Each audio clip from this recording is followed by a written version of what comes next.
Have you ever had one of those days where it just didn't turn out as planned? Today was such a wacky Wednesday. I felt like I was reliving Dr. Seuss's book. It was just kind of a weird day, and taking that tumble was pretty funny. I know my students will always remember that. Um, I may have to put that in our class yearbook at the end of the year. Put a picture. It's supposed to be like a great day because it's psychomotor. Um, and that's the time that we get to plan, and the kids are outside for an hour doing PE. But after my unexpected fall, everything kind of went downhill from there. I also need to tackle some behavior challenges, and I kind of gave some ideas as to what I'm going to attempt to do. And then there was the dilemma of the closet, which that may take me longer than a week.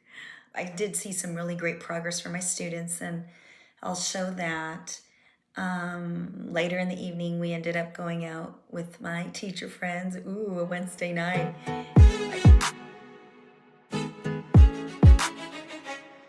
I'm noticing that my students are kind of messy and they stay off task. So I decided to create some team table awards. This one's called Work Wizards. I want this behavior so that they're staying on task. Whisper Warriors. Notice my kids are kind of chatty.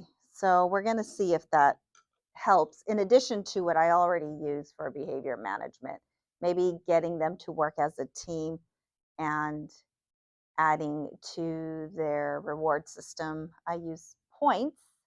That's in the form of like stamps. They have a little card with where I stamp every time I notice a positive behavior. Tidy Titans, definitely. I'm going to see if I can get that desired behavior because I'm noticing a big mess on my floor. And, our janitor only sweeps once a week, and I usually tend to sweep, but by the end of the day, I'm exhausted. I think for this week, I'm also going to attempt. It doesn't help when you accumulate a lot of stuff. So this is my closet. There's no shame. I'm going to give it an attempt. So um, today's October the 2nd. It's a Wednesday. And I'm going to set a goal for myself. So I'm only going to do one closet at a time. So I know there's a lot of teachers out there that are like me, but you know what? At least I know that under this chaos, I call this organized chaos because I actually know what's in each of the boxes and the different mentor texts. I just have a funny feeling that the moment I start to clear this out and I organize it, I'm not going to remember. So the work that I'm showing here are the students that were on the video using manipulatives with subtraction. Students have come a long way. As you look at this first sample, they are actually now using the algorithm as well as checking their work through addition.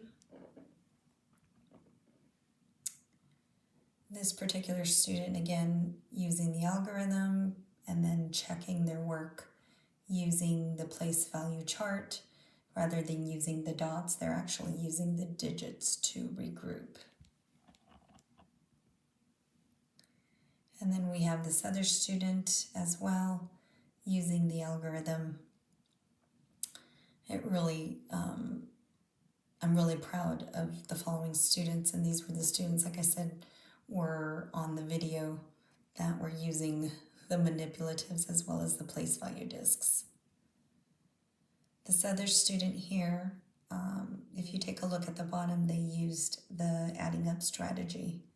So it's a little more sophisticated.